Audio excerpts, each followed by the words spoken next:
Express. लकडाउनको कहरमा नागरिकका बढेका पीडा र सरकारी तयारीमा नागरिककै प्रश्न गुनासो। लामो लकडाउनले हाम्रो दैनिकीलाई गहिरो प्रभाव पारेको छ।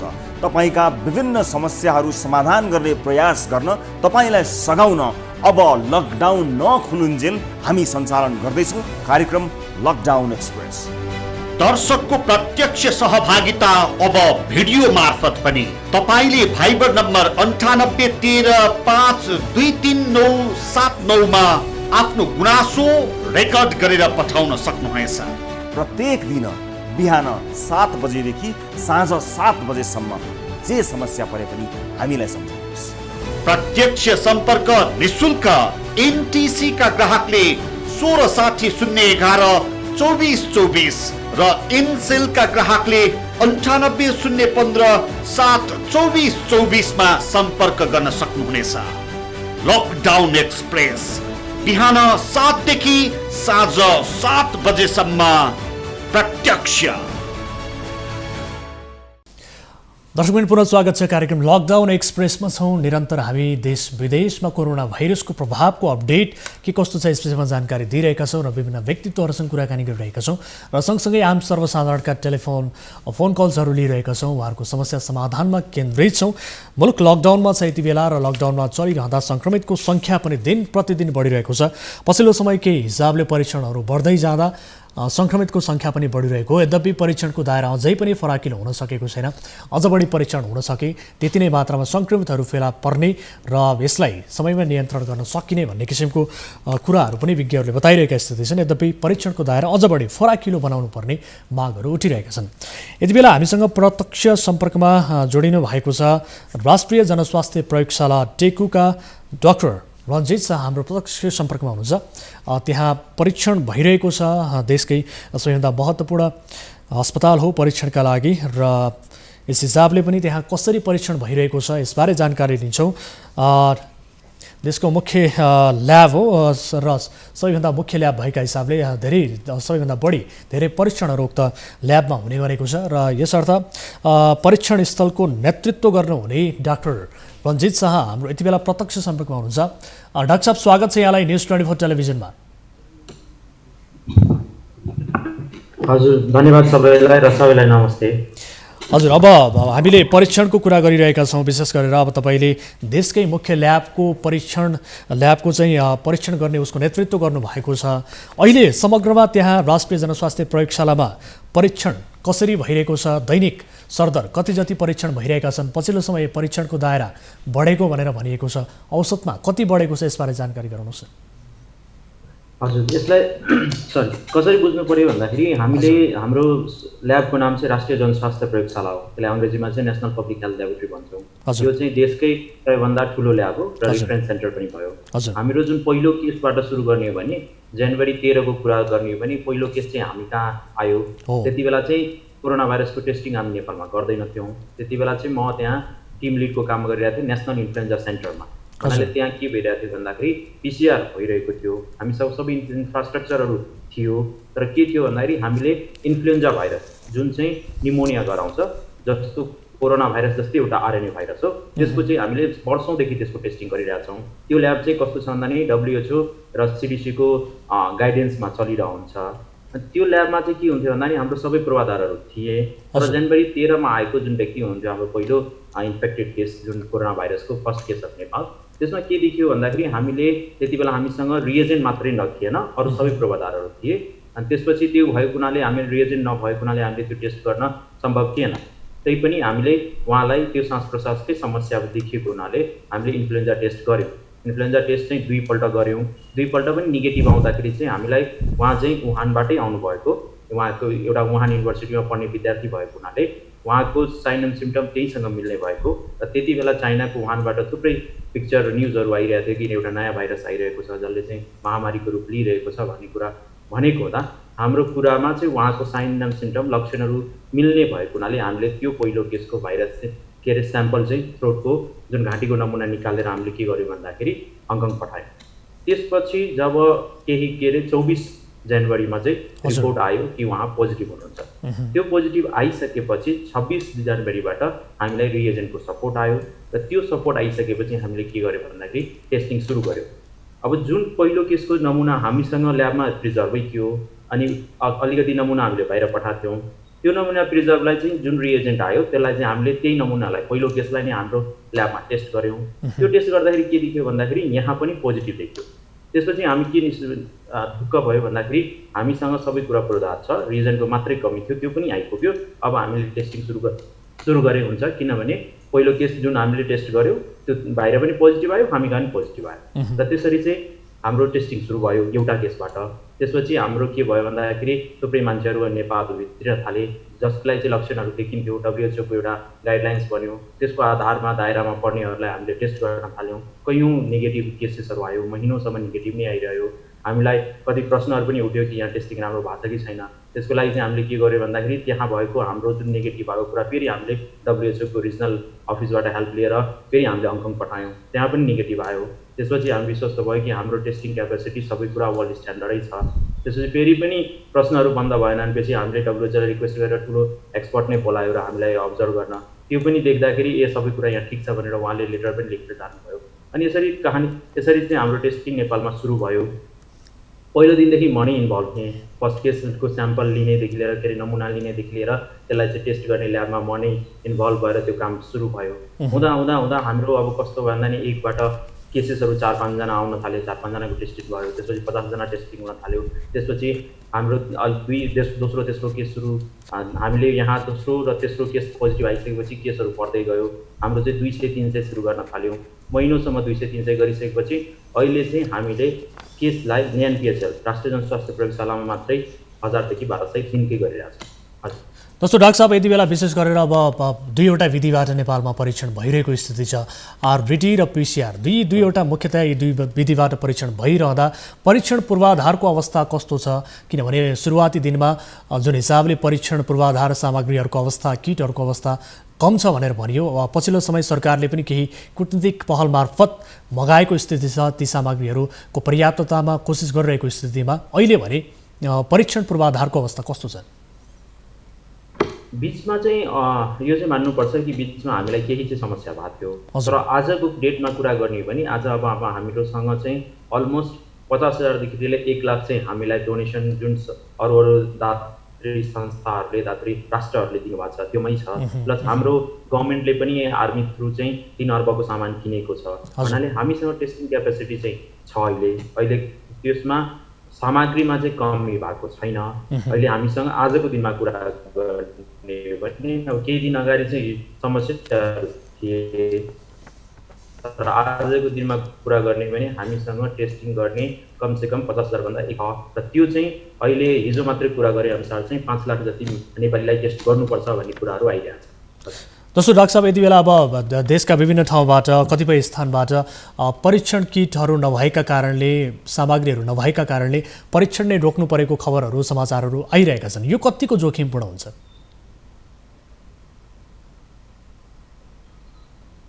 अब यसलाई चाहिँ के बुझ्नु पर्यो भन्दाखेरि केही दिन अगाडिसम्मको कुरा गर्दाखेरि त्यो न्युजहरू आएको थियो, त्यो हामीले पनि बुझेका छौँ। किनभने हामी नै त्यो अब सेन्टरमा भएपछि थाहा हुन्छ कि कहाँ के सामान घटिरहेको छ। किनभने सबैलाई व्यवस्थित गर्ने चाहिँ हाम्रो आपूर्ति विभाग र राष्ट्रिय जनस्वास्थ्य प्रयोगशालाको दुईटैको समन्वय भएर सबै सामान पुर्याउने हो। केही दिनसम्म चाहिँ अप्ठ्यारो थियो, तर आजको दिनमा हामीसँग सामग्री भएको हुनाले सबै ठाउँमा पुर्याउने काम चाहिँ भइरहेको छ। र तपाईँको यो चाहिँ मैले PCR को कुरा गरे हो। RD टेस्टको पनि आफ्नै धेरै थुप्रै टेस्टहरू भइरहेको छ। त्यो चाहिँ एउटा म सिम्पली क्यालिफाई गरौँ। RD टेस्टले भने कस्तो भन्दाखेरि हामीले ब्लडबाट निकालेर, हाम्रो रगत निकालेर, रगतबाट चाहिँ एक थोपा त्यहाँ हालेर त्यसको चाहिँ 15 मिनटमा रिजल्ट आउँछ। त्यो एउटा चाहिँ के भने सिम्पल प्रविधि हो, त्यसमा धेरै कम्प्लिकेसन केही हुँदैन। तर जब हामी PCR को कुरा गर्छौँ, PCR चाहिँ के गर्छ भन्दाखेरि हाम्रो शरीरमा भाइरस छ कि छैन। RDTले चाहिँ के गर्छ भन्दाखेरि हाम्रो शरीरमा भाइरस गएर त्यसको एगेन्स्टमा बनेको एन्टिबडीलाई मेजर गर्छ। तर PCRले के गर्छ भन्दाखेरि तपाईँको शरीरमा भाइरस छ कि छैन भन्ने कुरालाई हेर्छ। यदि PCR पोजिटिभ भनेको शरीरमा भाइरस छ है भन्ने कुरा बुझ्नु हो। तर RDT पोजिटिभ भनेको चाहिँ भाइरस छ भनेर बुझाउँदैन। RDT पोजिटिभ भनेको दुईवटा अर्थ लाग्छ। एउटा चाहिँ भाइरस हुन छ भन्ने कुरा दिन्छ, अर्को चाहिँ त्यो चाहिँ भाइरस थियो तर शरीरले त्यसलाई जितिसक्यो र अहिले चाहिँ इम्युनिटी बनाइसक्यो भन्ने कुरा बुझिन्छ। सो आरडिटीले चाहिँ तपाईँलाई इन्डाइरेक्ट इभिडेन्स हुन्छ, तर पिसिआर भनेको डाइरेक्ट इभिडेन्स हो, भाइरस नै हो भन्ने कुरा बताउँछ। अब पिसिआर गर्नलाई चाहिँ के हुन्छ भन्दाखेरि हामीले नमुना कलेक्सन गऱ्यौँ, नमुना कलेक्सन गरेपछि त्यसलाई चाहिँ भाइरल ट्रान्सपोर्ट मिडियम हुन्छ, त्योमा चाहिँ भाइरसलाई राखिन्छ। त्यो स्वाबलाई राखिसकेपछि आइसमा मेन्टेन गरेर टेम्परेचर चाहिँ 4 डिग्री मेन्टेन 2 to 8 भन्छ, 4 डिग्री टेम्परेचर मेन्टेन गरेर त्यसलाई चाहिँ कस्तो गरिन्छ भन्दाखेरि ल्याबसम्म पुर्याइन्छ।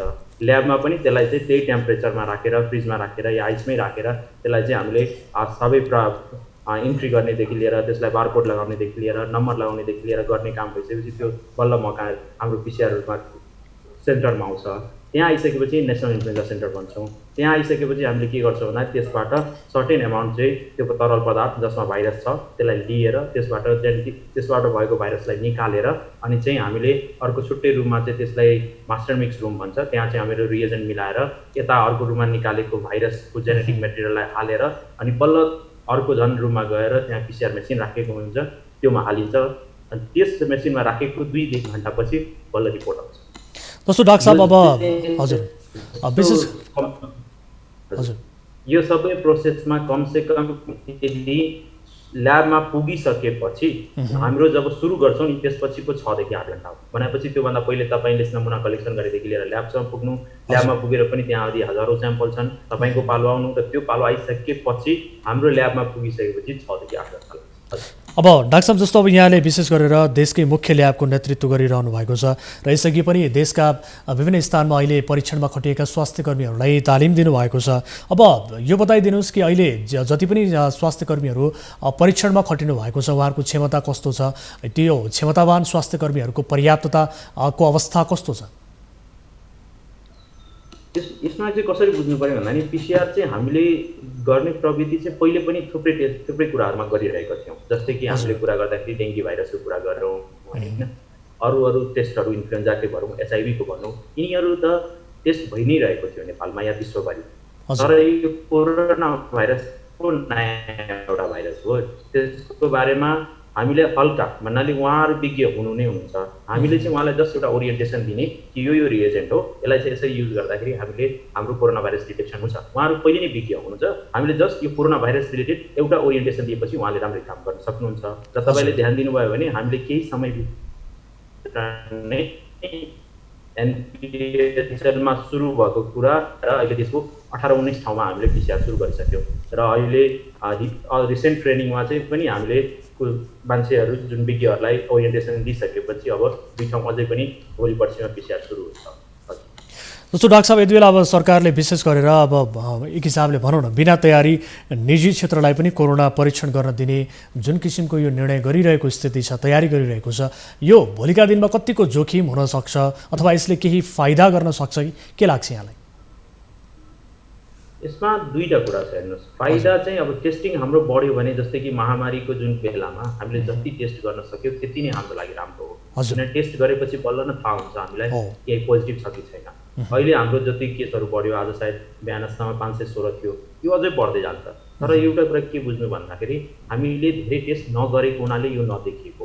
अहिले हामीले टेस्ट दिनकै 12,000 देखि 1,200 एनपिएचएल राष्ट्रिय जनस्वास्थ्य प्रयोगशाला र त्यत्तिकै 12 देखि 1400 हाम्रो होल देशभरि नै गर्छौँ भन्नाले अलमोस्ट 2500 देखि लिएर 3000 दिनकै भइरहेको छ पुरै देशभरिको कुरा गर्ने भने। अब यो टेस्ट बढेको हुनाले नै हाम्रो आज केस 516 सम्म पुग्यो।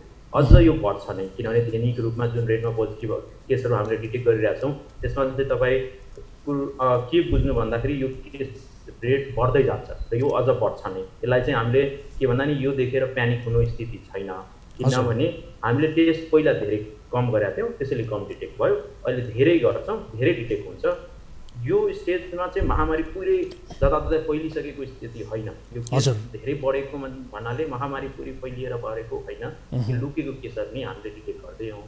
तर तपाईँले सतर्कता अप्नाउनु भएन, हामीले लकडाउनलाई राम्ररी फलो गरेनौँ। हामीले जुन सेफ्टी मेजरहरू छ जस्तै मास्क लगाउने, बाहिर हिँड्दाखेरि हात साबुन पानीले पटक धुने, अल्कोहल बेस्ड सेनिटाइजरले हात धुने, अनि त्यसपछि सोसल डिस्टेन्सिङ सामाजिक दूरी कायम नगर्ने, यिनीहरूलाई चाहिँ हामीले अहिले मेन्टेन गर्न सकेनौँ भने चाहिँ बल्ल यो महामारीको रूप लिन सक्छ। हजुर यो प्राइभेट ल्याबको कुरो, प्राइभेट ल्याब र सरकारी संस्थामा अब कस्तो छ भने यो पुरै गभर्मेन्टको डिसिजन हो। हामीले इनिसियली युएसको कुरा हेर्ने भने युएसमा के देख्यो भन्दाखेरि पहिला चाहिँ सरकारको सिडिसीले मात्र गर्न खोज्यो, त्यसपछि अरू इन्स्टिट्युसनलाई दियो, त्यसपछि प्राइभेटलाई दियो। जब हाम्रो यो महामारी फैलिन्छ, हाम्रो हातबाट बाहिर कन्ट्रोलमा जान्छ, त्यति बेला हामी कसैलाई तपाईँले यो टेस्ट गर्न मिल्छ मिल्दैन भन्न मिल्दैन, जसले सक्छ त्यसले गर्ने हो। तर एउटा कुरा के बुझ्नु पर्यो भन्दाखेरि त्यसको पनि एउटा मापदण्ड हुन्छ, पूर्वाधार हुन्छ। तपाईँले गर्न लागेको चाहिँ पिसिआर हो। पिसिआर ल्याब भनेको अलिकति स्ट्यान्डर्ड र सोफिस्टिकेटेड ल्याब नै हुन्छ।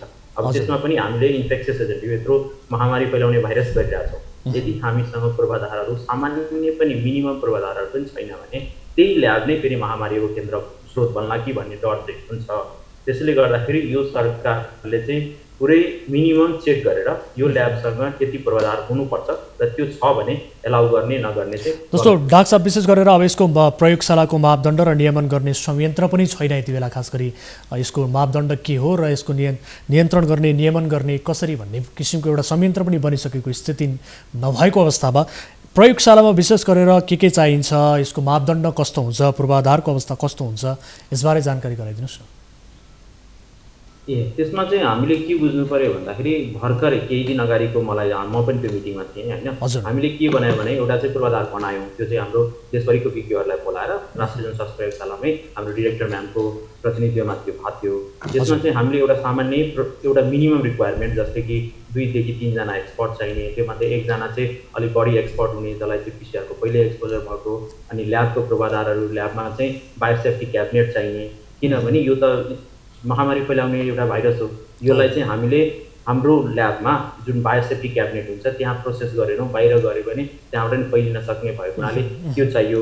मेसिनहरूको त भइ नै हाल्यो, अनि प्लस इन्फेक्सन कन्ट्रोल मेजर्स आइपिसी भन्ने हुन्छ, भन्नाले त्यसको उनीहरूले फलो गरेछ कि छैन। हामीले चाहिँ यो केही दिन अगाडि नै त्यसको लिस्ट बनाएर हाम्रो एनपिएचएलको वेबसाइट, भने राष्ट्रिय जनस्वास्थ्य प्रयोगशालाको वेबसाइटमा पनि छ, र मलाई लाग्छ गभर्मेन्टले पनि आफ्नो वेबसाइटमा राख्नु भएको छ। यो चाहिँ रिसेन्टली डेभलप हो।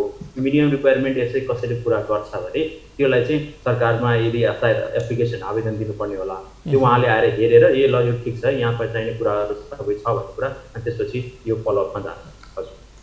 जस्तो डाक्टर साहब, यति बेला विशेष गरेर अब अलिकति पनि लापरवाही भयो भने प्रयोगशालाबाट नै सङ्क्रमण फैलिने किसिमको डर हुन्छ भनेर स्वयं यहाँले पनि भन्नुभएको छ, यो हो पनि। तर अब यो अवस्थामा निजी क्षेत्रलाई कोरोना परीक्षण गर्ने जुन किसिमको तयारी सरकारले गरिरहेको छ हतारोमा, किनभने यसको मापदण्ड नियमन गर्ने संयन्त्र पनि नभएको अवस्थामा कतिको चुनौती हुन सक्छ, के लाग्छ यहाँलाई? अब यसमा सायद म भन्दा पनि व्यक्ति, अब अफिसियल व्यक्तिले त कमेन्ट गरेको राम्रो होला, किनभने म एउटा साइन्टिफिक व्यक्ति भयो होइन, एउटा विज्ञ भयो। तर यो चाहिँ यो कस्तो हुन्छ भन्दाखेरि यो संस्था र राष्ट्रको कुरा हो कि कसलाई दिने कसलाई नदिने, तर दिँदाखेरि चाहिँ के पूर्वाधार चाहियो भन्ने कुरा, टेक्निकली कुराहरू के पुरा हुनु पर्यो भन्ने कुरा त यहाँले पनि बताउन सक्नुहुन्छ।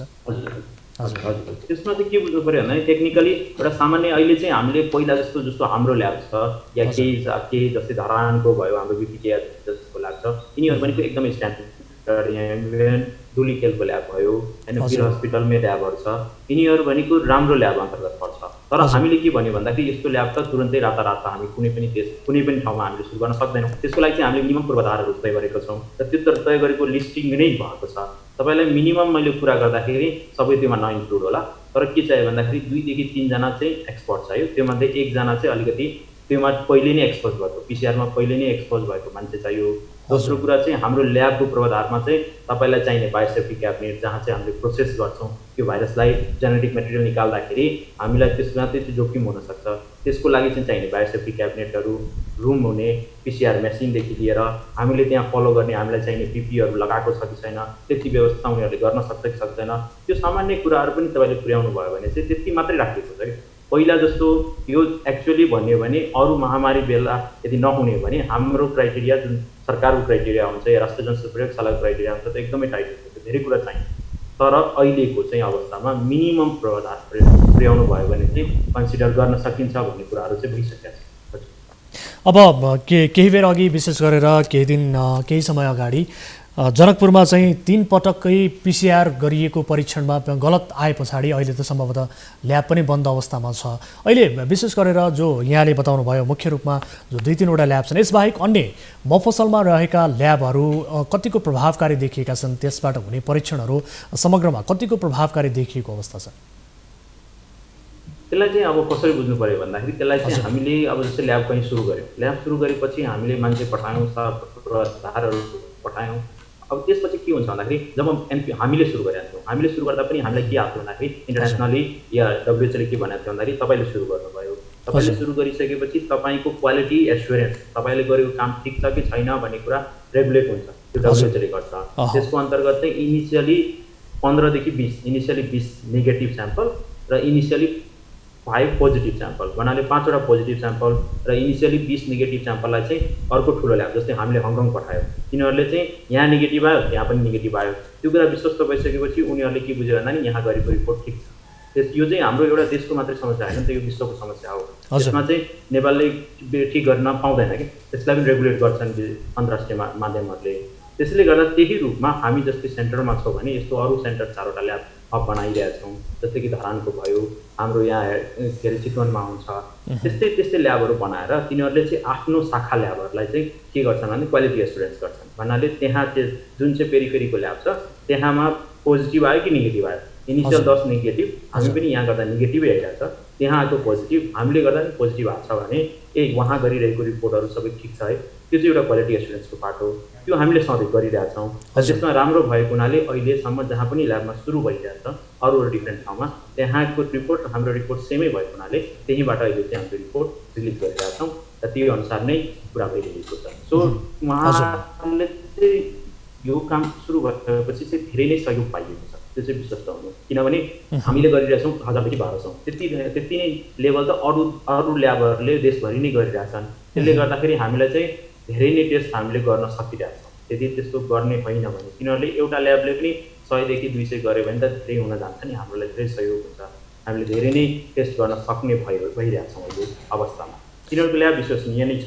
तर प्रदेश नम्बर 2 को कुरा गर्ने हो भने त्यहाँ चाहिँ हामीले पठाएको अहिले चाहिँ मलाई खबर आएअनुसार हिजो मात्रै चाहिँ त्यहाँ अर्को नयाँ जुन ओपन पिसिआर भन्छ, जसलाई चाहिँ स्ट्यान्डर्ड जुन हामी युज गरिरहेछौँ स्वास्थ्य प्रयोगशाला या अरू ठाउँमा पनि युज गरिरहेको छ, त्यो नै मेसिन आएको छ। र रिसेन्टली भएको NPHL र रिजनल WHO अफिसले एउटा कन्डक्ट गरेको थियो 3 डेज ट्रेनिङ भनेर, त्यसमा चाहिँ हामीले विज्ञहरूलाई बोलाएर उहाँलाई ओरिएन्टेसन पनि गऱ्यौँ। र त्योमध्ये 4 जना, 2 जना चाहिँ रेडी भइसक्नु भएको छ, अर्को 1 जना पनि रेडी भइसक्नु भएको छ, 1 जना अझै लाइभ पठाएर 2 ठाउँ, एउटा जनकपुर र एउटा राजविराजमा पठाएर त्यहाँ सुरु गर्ने चाहिँ जो सोमबार मङ्गलबारतिर जो मलाई लाग्छ आइतबार पठाउने या सोमबार पठाउने कुरा भइरहेको छ। जस त्यहाँ पनि अब प्रयोगशाला स्थापना हुने चरणमा छ फेरि नयाँ। हजुर, मेसिनहरू आइसकेको छ, अब विज्ञहरू पनि जाँदै हुनुहुन्छ। हामीले चाहिँ जो यहाँलाई लिइसकेका छौँ उहाँहरू पनि मानिसक्नु भएको छ कि म गएर त्यहाँ सुरु गर्छु, त्यहाँ अब 1-2 दिनमै चाहिँ हामी पठाएर सुरु हुन्छ। अब यसरी विशेष गरेर तपाईँहरूले टेस्ट गरिरहँदा, परीक्षण गरिरहँदा, प्रयोगशालामा चाहिँ तपाईँहरू टेस्ट गरिरहँदा कतिको सुरक्षित हुनुहुन्छ तपाईँहरू स्वयं आफू पनि? देशभर खटिएका जो पनि परीक्षणमा खटिएका स्वास्थ्य कर्मीहरू छन् उनीहरू कतिको सुरक्षित छन्, तपाईँहरू कतिको सुरक्षित हुनुहुन्छ? अब यो कस्तो छ भन्दा नि भाइरससँग हामीले डिल गर्दाखेरि चाहिँ अब जोखिम चाहिँ हुन्छ।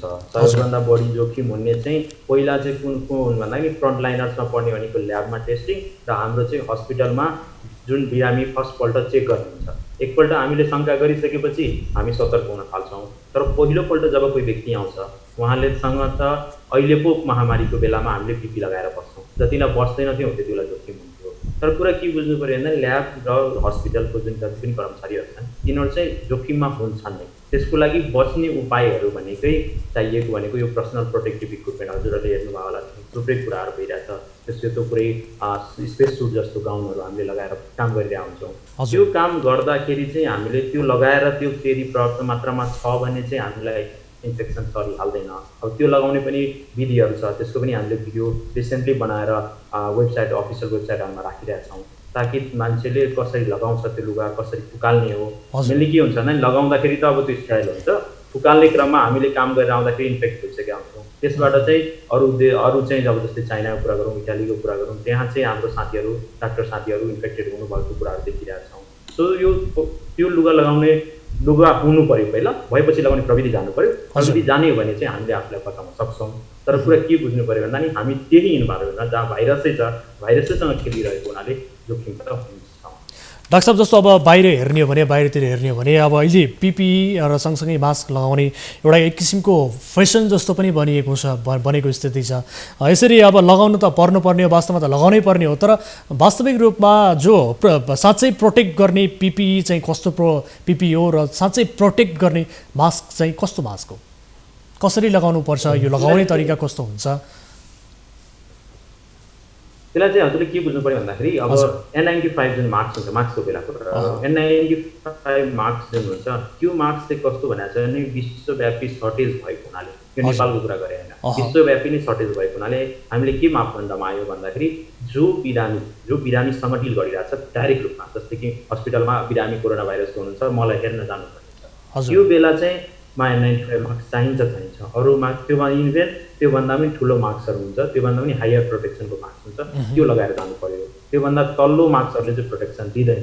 स्वास्थ्यकर्मी इन्फेक्टेड बिरामीलाई हेर्न जाँदैछ भने, म जस्तै ल्याबमा काम गरिरहेको छु, म इन्फेक्सन सर्वरोग विशेषज्ञ भएको हुनाले म पनि यदि बिरामी हेर्न गएँ भने N95 भन्दा तलको मास्कले काम गर्दैन। त्यो लगाएर त्योभन्दा तलको मास्क लगाएर गयो भने जस्तै तपाईँहरूले हेर्नुभयो होला कुनै सर्जिकल मास्कहरू यतिकै लगाएर मान्छेहरू हिँडिरहेका हुन्छन् या कसैले लगाइरहेछन्, तिनीहरूले चाहिँ प्रोटेक्सन दिँदैन। त्यो कुरा चाहिँ बुझ्नु पर्यो। त्यसैले उहाँहरूको लागि चाहिँ N95 मास्क राखिदिउँ है भन्ने कुरा भएको हुनाले अरू के गाइडलाइन बन्यो भन्दाखेरि जसलाई चाहिँ इन्फेक्सन छैन उहाँहरूले चाहिँ नर्मल मास्क लगाउने, सामाजिक सोसल डिस्टेन्सिङ मेन्टेन गर्ने भन्ने कुराहरू आइरहेछ। तपाईँले कसरी बुझ्नु पर्यो भन्दाखेरि सपोज मैले सास लिँदाखेरि कस्तो हुन्छ भने म यदि इन्फेक्टेड व्यक्ति हो भने मेरो 1.5 मिटरसम्म यो भाइरस चाहिँ ट्रान्समिट हुन्छ। नर्मल सासमा जोडले लिनै पर्दैन, त्यतिमै यो भाइरस ट्रान्समिट हुन्छ, त्यसपछि यो तल भएर जान्छ भन्नाले यदि म इन्फेक्टेड छु मेरो 1.5 मिटरमा यदि तपाईँ हुनुहुन्न भने तपाईँलाई त्यो रोग सर्दैन। अर्को चाहिँ यदि मैले खोकेँ भने, यदि कफ गरेँ भने त्यो भाइरस चाहिँ 2 मिटरको डिस्टेन्ससम्म जान सक्छ भन्नाले म इन्फेक्टेड व्यक्ति हो, मैले खोकेँ तर तपाईँ मेरो 2 मिटरको डिस्टेन्समा हुनुहुन्छ भने तपाईँलाई सर्यो, तर 2 मिटरभन्दा टाढा हुनुहुन्छ भने तपाईँलाई यो सर्दैन। अब डाक्टर साहब हजुर मैले चाहिँ स्निज गरेँ भने त्यो चाहिँ 6 मिटरसम्म डिस्टेन्समा जान सक्छ। सो तैँले के बुझ्नु पर्यो भन्दाखेरि मास्क नलगाउँदाखेरि पनि यदि हामी सामाजिक दूरी मात्रै कायम गरिरहेछौँ भने पनि यो रोग सर्दैन है भन्ने कुरा चाहिँ पहिलो म्यासेज हो। त्यो कुरा बुझ्नै पर्छ हामीले। तर यदि मास्क लगाएको छौँ भने यो जुन 2 मिटरको या 6 मिटरको जुन डिस्टेन्स छ नि यो घटेर आउँछ कि भन्नाले मैले पनि मास्क लगाएको छु इन्फेक्टेड व्यक्ति, र तपाईँ पनि यदि मास्क लगाउनु भएको छ नर्मल सर्जिकल मास्कको कुरा गरिरहेको छु, त्यस्तोमा के हुन्छ भन्दाखेरि तपाईँलाई त्यो दूरी 2 मिटरको भन्दा अत्यधिक टाढा हुन्छ भने तपाईँलाई त्यो रोग सर्दैन भन्ने कुरा बुझाउनु खोजेको हो। त्यसैले मास्क जुन पाउनु भएको छ त्यो लगाउनु उचित नै हो। तर यदि तपाईँ स्वास्थ्यकर्मी हुनुहुन्छ, डक्टर हुनुहुन्छ, बिरामी हेर्न जाँदै हुन्छ, त्यति बेला चाहिँ तपाईँलाई त बिरामीलाई अब नजिक गएर हेर्नु पर्यो, पल्स छाम्नु पर्यो, उसको सासको के अवस्था छ त्यो हेर्नु पर्यो।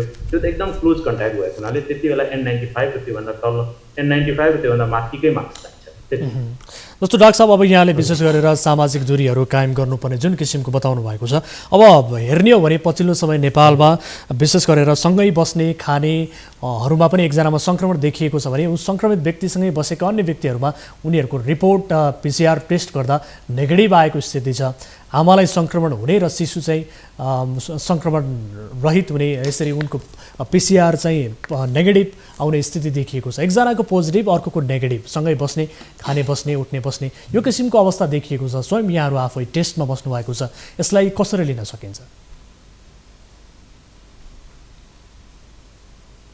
यसलाई चाहिँ कसरी लिनु पर्यो भन्दाखेरि यो नामै यसको नोभेल भाइरस हो। नोभेल भाइरस किन भनेको भन्दाखेरि यो संसारमा कसैले योभन्दा पहिले यो भाइरस देखेको थिएन। यो हाम्रो समाजमा, हाम्रो इन्भाइरोमेन्टमा, हावापानीमा कहीँ पनि थिएन। यो चाहिँ कस्तो भन्दाखेरि कुनै पनि एनिमलमा थियो होला र त्यसबाट चाहिँ हामीलाई एनिमलबाट ह्युमनमा आउनुलाई स्पिल ओभर भन्छ। भन्नाले के भयो भने चाइनामा मान्छेहरूले जनावरहरू धेरै खान थाल्यो, जनावरमा थियो होला तर अहिलेसम्म प्रुभ भइसकेको छैन कि कुन जनावरमा थियो, त्यो थियो होला, त्यसबाट त्यो मान्छेमा आयो, मान्छेबाट फैलिँदै गयो। अब यसमा यसको क्यारेक्टरिस्टिक यति अनौठो छ के भन्दाखेरि हामीलाई यो रोगको बारेमा धेरै जानकारी अहिलेसम्म भइसकेको छैन। इभन केही दिन यही कुरा जुन हाम्रो धुलीखेलवालाको कुरा गरिरहनु भएको छ कि आमामा थियो त्यो बच्चामा भएन, यो चाहिँ हुनसक्छ। यो चाहिँ कस्तो कुरा हो भन्दाखेरि एकजना व्यक्तिले कमसेकम 2 देखि 3 जनालाई सार्न सक्छ।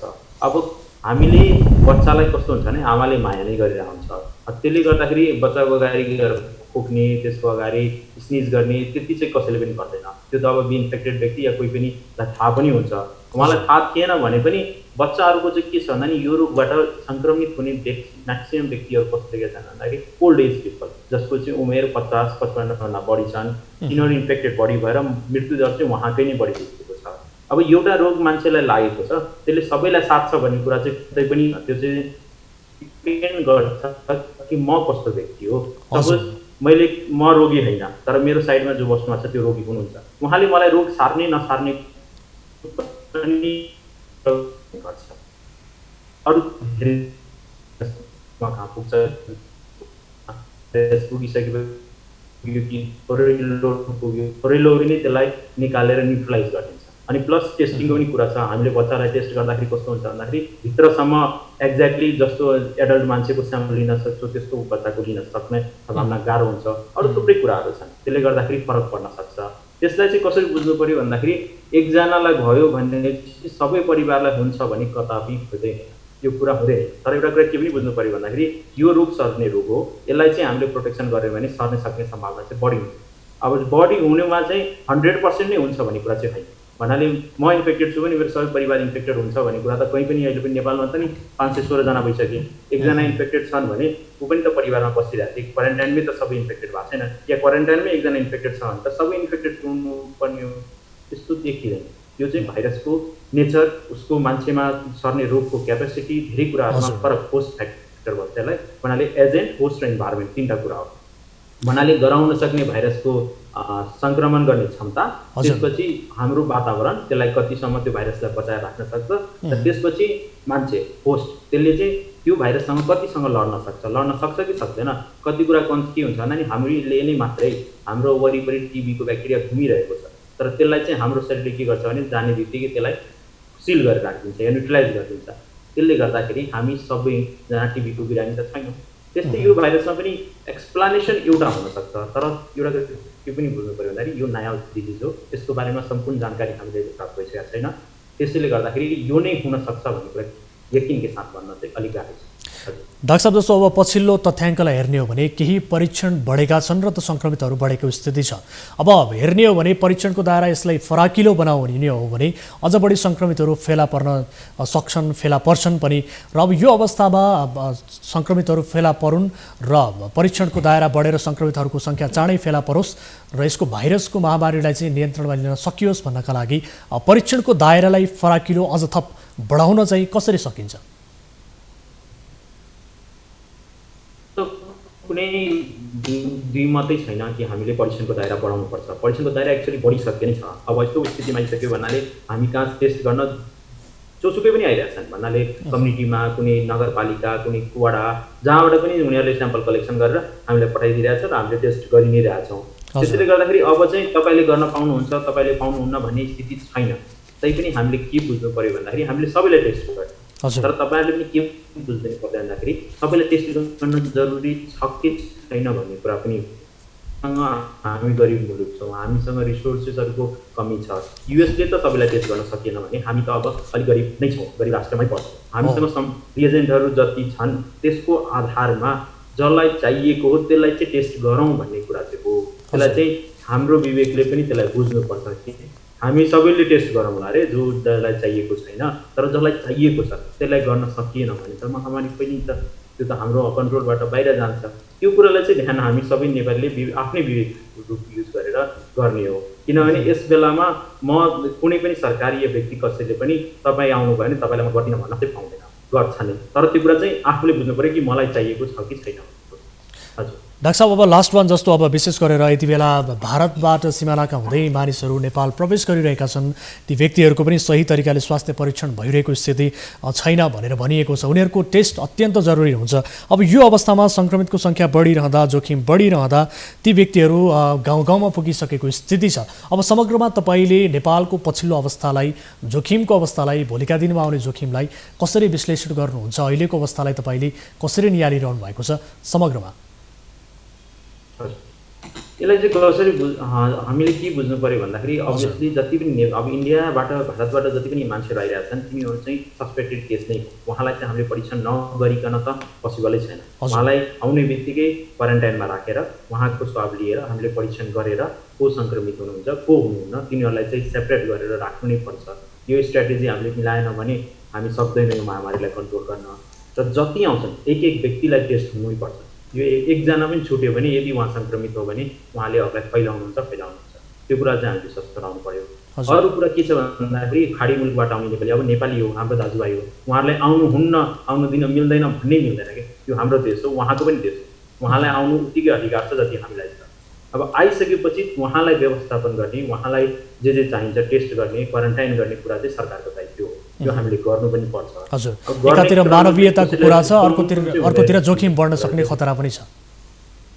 हजुर, यो चाहिँ एकदमै हो। यो चाहिँ कस्तो भन्दा नि दुईधारी तलवार जस्तो कि उहाँलाई नआउन पनि हामीले रोक्न सक्दैनौँ, आइसकेपछि उहाँले जोखिम फैलाउनुहुन्छ भन्ने कुरा पनि एकदमै सत्य कुरा हो।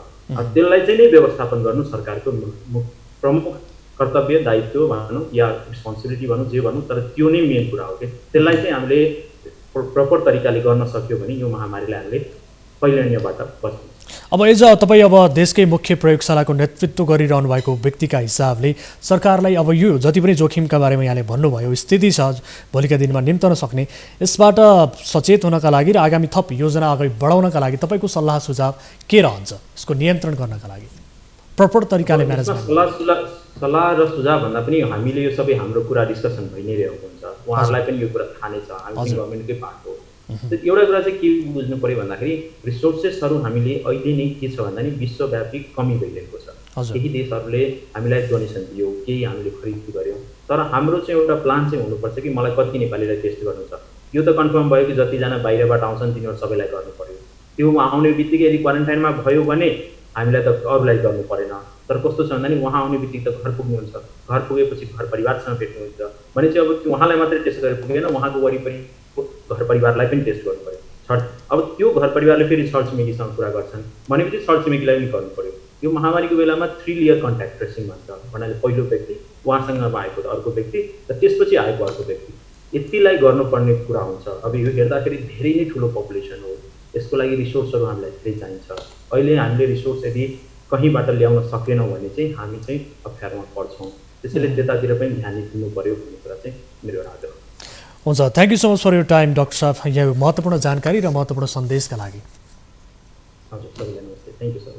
हस्, दर्शकवृन्द हुनुहुन्थ्यो देशकै प्रमुख ल्याब प्रयोगशाला यति बेला राष्ट्रिय जनस्वास्थ्य प्रयोगशालाका डाक्टर रञ्जित शाह, उहाँले त्यो प्रयोगशालाको नेतृत्व गरिरहनु भएको छ र उहाँसँग हामीले अहिले परीक्षणहरू कसरी भइरहेका छन् यस विषयमा जानकारी लियौँ र देशभरको परीक्षण प्रयोगशालाको स्थिति के छ, स्वास्थ्यकर्मीहरू परीक्षण गरिरहँदा कतिको सुरक्षित छन् आफै, यस विषयमा पनि कुराकानी गऱ्यौँ र भोलिका दिनमा सरकारले जुन किसिमको एउटा निजी क्षेत्रलाई कोरोना परीक्षण गर्ने जुन निर्णय गरिरहेको स्थिति छ, तयारी गरेको छ, यसले भोलिका दिनमा कतिको जोखिम निम्तिन सक्छ र यसका लागि आन्तरिक तयारीहरू कतिको टेक्निकली रूपमा हुनुपर्छ भन्ने किसिमको कुराकानीहरू हामीले जोड्यौँ। कार्यक्रम लकडाउन एक्सप्रेसमा छौँ दर्शकबिन, यस्तै कुराकानी र सँगसँगै थप अपडेटलाई निरन्तरता दिने नै छौँ। अहिलेलाई पालो भएको छ ब्रेकको।